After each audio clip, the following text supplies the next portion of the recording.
Salut à tous, alors c'est Frédéric Delavier, l'auteur du guide des mouvements de musculation. Alors sur cette vidéo, je voulais vous parler des types morphologiques et surtout des types brevilignes et des types longilignes. C'est quelque chose qui est assez important en sport, hein.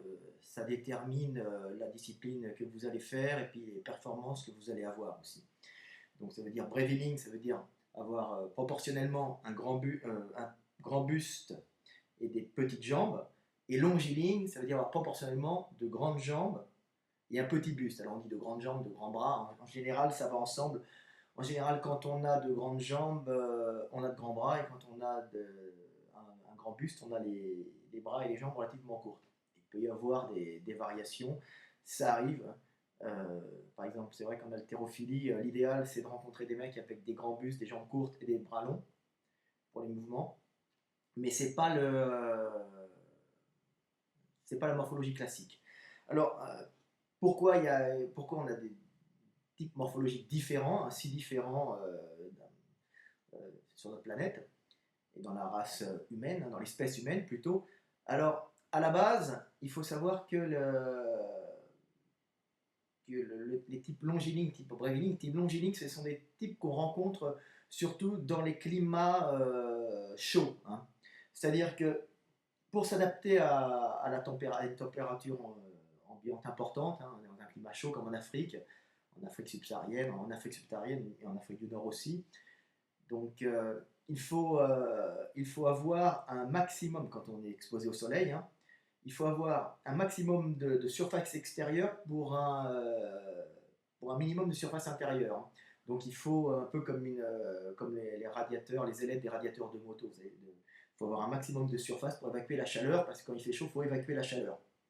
Donc on voit ça, donc grands bras, grandes jambes, donc pour avoir un maximum de peau pour pouvoir évacuer avec la transpiration. Il faut savoir que l'homme est un des rares bêtes, des rares mammifères à transpirer, à avoir autant de glandes sudoripares adaptées. C'est vraiment un type particulier on va dire thermorégulation, hein. Je ne vais pas en parler ici. Donc on a des morphologies avec des grands bras, grandes jambes en Afrique. Donc c'est très très particulier. Et quand il y a eu une remontée des sapiens, donc des hommes des hommes pour la colonisation de l'Europe, le climat était plus froid, donc ils se sont adaptés à un climat donc plus froid, et donc ils se sont rapprochés de la taille de la boule, de la forme de la boule, hein. Grosso modo, tous les mammifères ont un peu ce système de thermorégulation, presque tous, hein. Et donc pour conserver la chaleur et avoir le minimum de surface extérieure pour le maximum de masse intérieure, de volume intérieur, pour conserver la chaleur, hein. Donc on sait que la boule, c'est la forme qui a la plus grande surface intérieure pour la plus petite surface extérieure.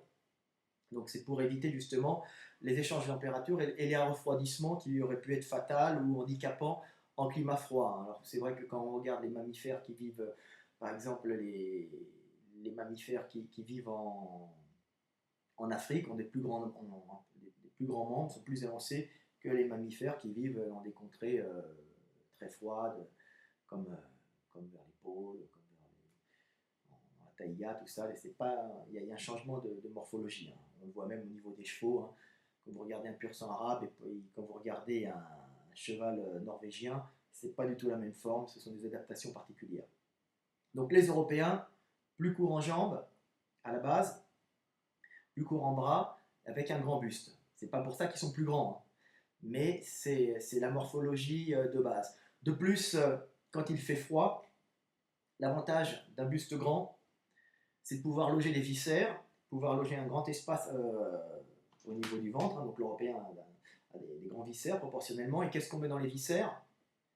Ben, on met du gras.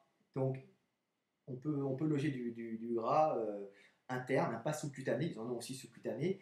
Donc ce qui permet d'avoir des réserves de gras pour passer l'hiver, parce que le climat européen est très dur et il y a une sélection naturelle très très intense à tout niveau. Ce qui fait que ceux qui n'avaient pas de réserve de gras, ils dégageaient. Ceux qui avaient un coup de froid, ils dégageaient. Donc tout est fait pour passer ces 2, 3, 4 mois, 5 mois, 6 mois d'hiver des fois, euh, et pour survivre. Donc on a des adaptations au niveau de la forme, donc on a des longilignes dans les pays chauds et des Brevilling dans les pays froids. Alors là, on peut dire oui, mais les Allemands. Oui, mais regardez-moi les Nordiques, ils sont grands. Alors effectivement, ça vient de la nourriture. Alors il faut savoir que plus on est bien nourri, plus on pousse, hein. C'est ce que disait maman, mange ta soupe et tu grandiras.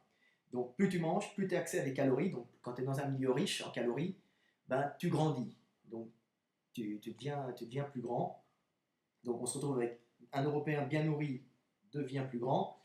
Par contre, un Africain pas bien nourri, qui n'a pas vraiment accès à beaucoup de nourriture, comme les pygmées par exemple, les pygmées qui sont adaptés à un climat chaud, donc relativement des petits longilignes, hein, ils ne sont pas vraiment brevilignes, ils n'ont pas accès à beaucoup de nourriture, donc ils sont petits, parce que s'ils avaient un trop gros moteur et trop de muscles pour le milieu dans lequel ils sont et pas beaucoup de nourriture, ben, ils mourraient, quoi. Donc ce sont des gens qui fonctionnent à l'économie, donc petits, adaptés à des températures chaudes, donc ils doivent thermoréguler, évacuer un maximum de température, donc longilignes, hein. Et par contre, pas très musclés, pas très musclé, pas très volumineux, pas très musclé, pour éviter de consommer trop d'énergie, ce qui entraînerait la mort de l'individu dans un milieu où il y a il y a de la nourriture, mais restreinte en quantité, hein. C'est pas, par contre, en Europe, vous avez par exemple les Hongrois qui mangent beaucoup, comme je dis tout le temps, c'est un chaudron, hein. Il y a les Carpates, il y a les Alpes, tout coule dedans, toutes les rivières coulent, il fait beau, ça pousse énormément, il y a de la bouffe à profusion, donc les mecs sont très gros et énormes. Pas très longilignes pour une raison, et j'ai expliqué après pourquoi les Allemands sont longilignes. On a des grands gabarits, des mecs assez costauds, et grands parce qu'ils poussent, parce qu'ils mangent, et avec une morphologie typique européenne, ça veut dire jambes courtes, buste long. Pas pour les filles, hein, il y en a des longues, mais par rapport aux Africains, c'est quand même flagrant. Il y a pire quand on remonte, quand on descend. Donc le portugais, il y a des portugais grands, mais il y a beaucoup de portugais courts. Donc après, ça vient aussi de l'alimentation. Pourquoi on est court, pourquoi on est long. Alors, il y a un truc très important, c'est pourquoi les Allemands sont grands et longilignes. Alors, tous les Allemands, Danemark, Allemagne du Nord, pas Allemagne du Sud, Allemagne du Nord, les pays baltes, de l'autre côté en remontant, un peu, je pense que c'est la Norvège, c'est ça, de l'autre côté, l'autre côté de la mer Baltique. Alors là, les gens sont longilignes. Alors, ce sont des Européens, mais longilignes, et pas du tout avec les morphologies d'Africains. Alors pourquoi? Alors c'est simple, c'est parce que ça a été les premières régions à pratiquer l'élevage des bovins euh, intensif pour faire du lait. Donc pour boire le lait. C'est-à-dire que c'est pas uniquement manger, on n'avait pas le bovin uniquement pour manger ou faire un peu de fromage, on l'élevait essentiellement pour boire son lait. Et qui dit lait dit calcium, protéines en grande quantité, et IGF-1 et hormones contenues dans le lait qui font pousser les gens. Alors ça fait pousser les individus au niveau des cartilages de conjugaison, donc on se retrouve avec des gens avec des grands bras et des grandes jambes, hein, pour une autre raison. Alors les cartilages de conjugaison, ils sont ici, hein, et là. Donc l'os pousse comme ça, en longueur, donc on se retrouve avec des longilignes, des Européens longilignes, mais avec, j'expliquerai plus tard, avec un bassin d'Européens, une forme d'Européen quand même, donc bassin large, par rapport à l'Africain qui a un bassin plus étroit et des fesses sorties. Je vais l'expliquer après. Donc vraiment, une morphologie particulière chez ces individus. De plus, on s'est aperçu que c'était dans ce bassin, dans cette zone autour, c'était l'endroit où on a utilisé les bovins pour faire de l'élevage intensif et pour boire le lait en grande quantité, hein. Donc on a une tolérance au lactose quasiment à 90%, hein, dans cette région. 92, ça varie un peu, après ça change sur l'Europe, hein. Et donc tolérance au lactose, donc ils ont l'enzyme lactase, hein, par sélection naturelle, donc mutation, sélection naturelle de la mutation qui était valable, donc ils ont l'enzyme lactase.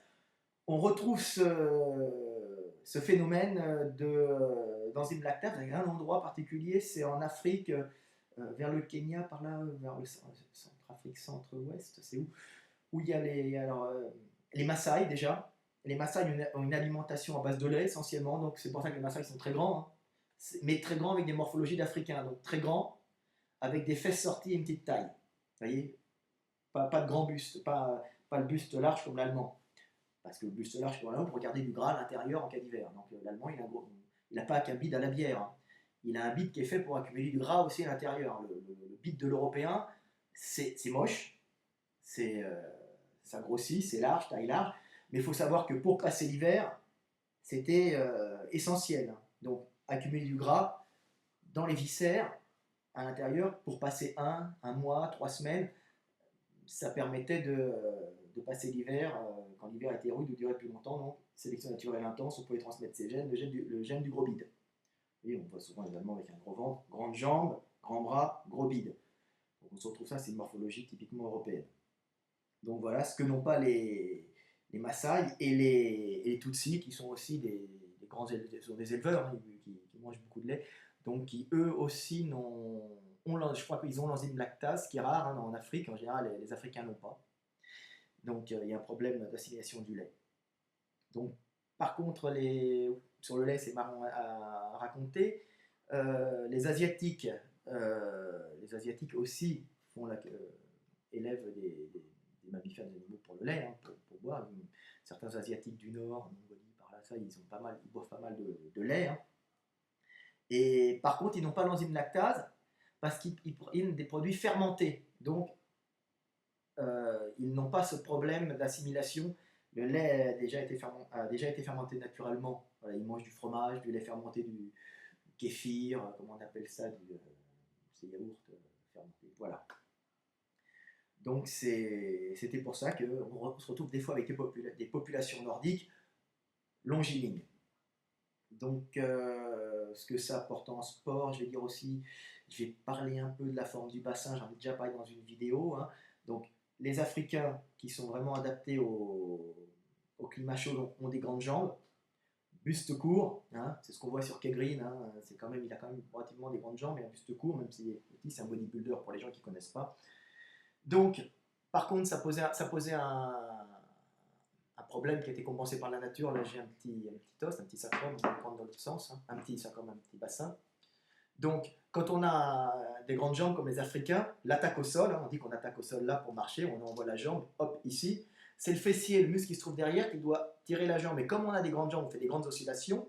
C'est bien quand on court parce qu'on récupère pas mal, on récupère 10 cm de plus à chaque fois sur une foulée ou 5 cm par rapport à un Européen. Donc c'est pour ça qu'on voit des Africains subsahariens qui gagnent quasiment tout le temps, ou des afro-descendants, hein, comme dirait Kémy Séba, qui gagnent les championnats de course, hein, parce que professionnellement ils ont des grandes jambes. Donc quand on rajoute 5 cm à la foulée, à chaque fois, on gagne à la fin.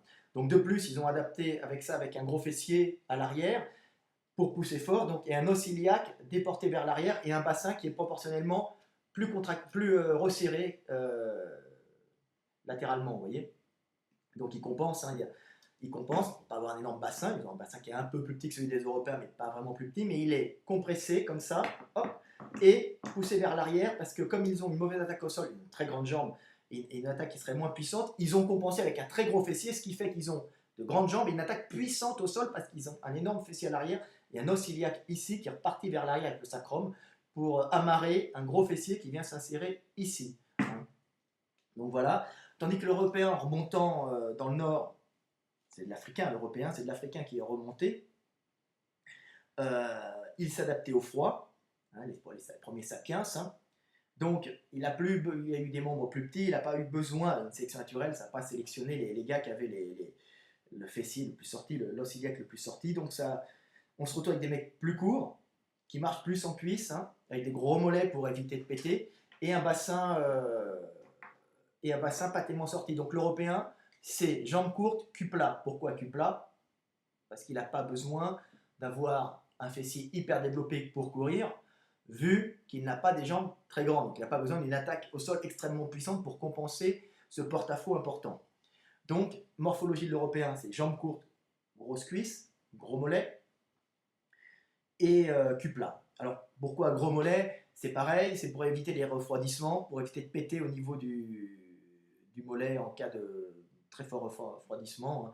On ne pète pas à 0, à 3 ou à 4 degrés, on pète à moins 5, moins 6, moins 10, moins 20. Alors quand ça descend énormément, on pète. Et si on pète du mollet, on est handicapé et puis on ne pourra pas ne pourra pas avoir une femelle. On sera un poids pour la communauté. Donc, en général, les gens étaient aidés, mais c'est pas celui qu'on choisissait. Donc il ne transmettra pas forcément ses gènes. Ça a changé maintenant, évidemment, mais moi je parle des temps révolus, des temps anciens. Donc voilà, donc on se retrouve avec une morphologie particulière chez les Européens, gros mollets, pour éviter les refroidissements, pour éviter de péter au niveau des tendons. Alors, l'Européen en général peut se péter la fibre musculaire, se pète rarement le tendon d'Achille. Alors que l'Africain qui remonte, quand il y a des migrations récentes, hein, quand on a remplacé les travailleurs français qu'on trouvait moins productifs par du travailleur africain. Donc on se retrouve souvent avec des Africains qui viennent en France, ils font du sport, ils font du foot, et des fois, il faut qu'en hiver, ils se pètent, et eux, ils peuvent s'arracher le tendon plus facilement, ils se claquent plus les muscles que les Européens qui, eux, sont adaptés au froid. Ils le savent, hein, les entraîneurs africains le savent, ils savent que quand il faut remonter au nord, un Africain a besoin de beaucoup plus d'échauffement quand il fait froid qu'un Européen. Donc voilà, de plus, l'Africain, c'est un petit truc que je fais là-dessus, l'Africain a un muscle proportionnellement beaucoup plus tendu parce qu'il est en climat chaud. Hein.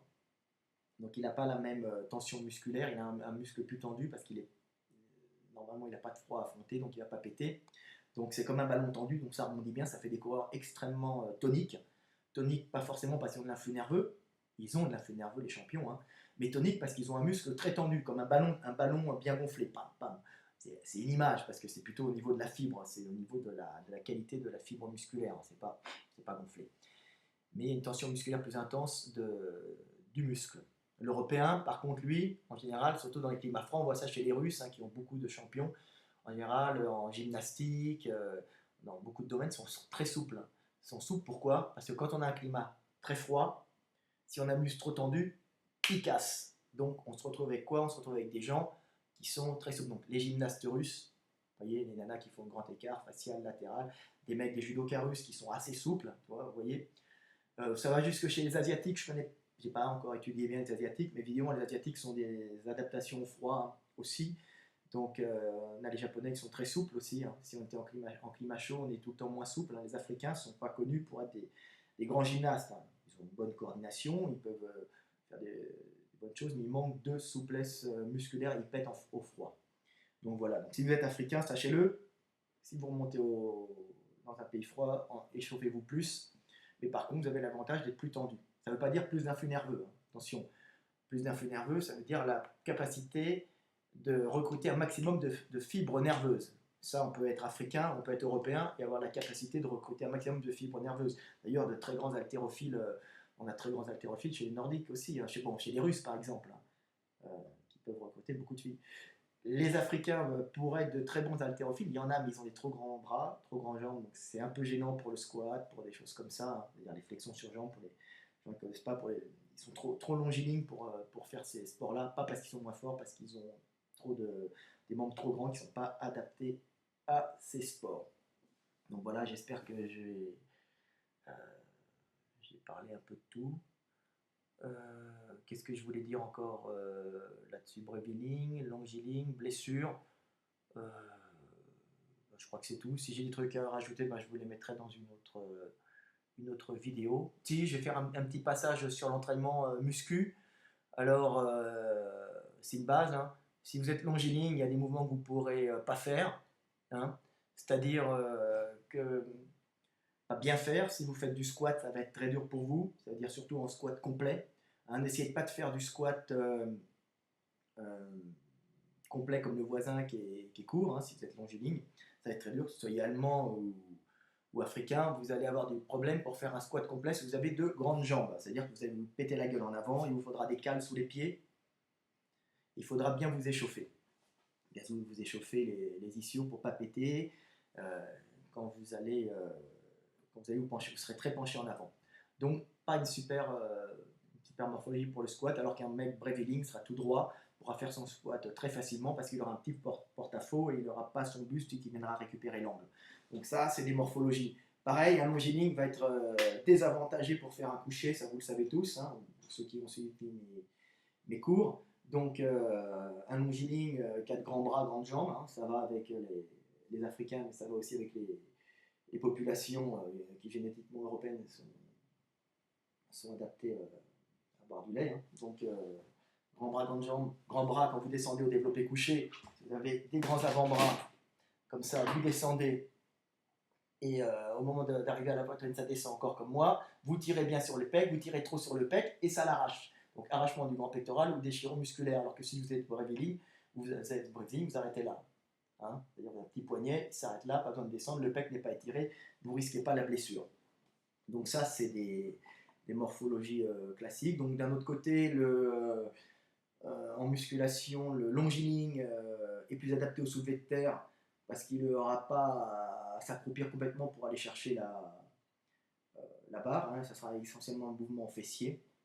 Donc en général, c'est un mouvement où en powerlifting on voit des longilignes hein, qui gagnent, c'est tout le temps c'est tout le longiligne qui gagne au soulevé de terre. Ça, il faut le savoir, c'est rarement des brevilignes où dans ce cas-là, il faut prendre un soulevé de terre sumo ou en général, ils ne sont pas bons de toute façon là-dedans. Donc voilà pour les morphologies. Comme j'avais dit, en haltérophilie, c'est très particulier. On a des mecs normalement breviling, mais on a des morphologies intermédiaires avec des mecs sélectionnés avec breviling, avec plutôt de grands bras pour aller chercher la barre. Donc c'est encore un type particulier, c'est plus rare. Hein, en général, comme j'ai dit, on a les grandes jambes, grands bras, où on a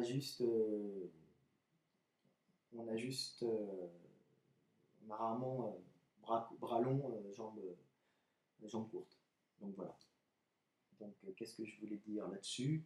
Ouais, sur la sélection naturelle pour les Allemands avec l'enzyme lactase, pourquoi c'est allé assez vite hein. Les Allemands et tous ces peuples de la Baltique. Hein. C'est simple, quand vous buvez du lait, ils ont trouvé que c'était vraiment important de boire du lait. Ils ont trouvé l'élevage, c'est les premiers peuples à pouvoir domestiquer les bovins pour l'élevage intensif pour faire du lait et boire du lait. Hein. Donc, ils n'avaient pas de fromage au début, hein, ils buvaient comme ça. Donc, ça faisait des troubles digestifs. Comme c'est froid, humide là-bas, l'hiver ou le printemps, vous pouvez attraper des bronchites. Si vous buvez du lait, bronchite plus diarrhée, ça fait pneumonie, on passe pas l'hiver. Vous voyez, le système immunitaire s'affaiblit. Donc très vite, très sélection naturelle intense. Donc on s'est vite retrouvé avec une population avec uniquement les personnes qui assimilaient le lait, donc ils ont pu grandir, grossir, tout ça. Donc c'est assez intéressant. Donc voilà. Qu'est-ce que je peux dire encore? C'est à peu près tout. Hein. Bon, bah écoutez, amis du web, salut, c'était Fred Delavier. À bientôt.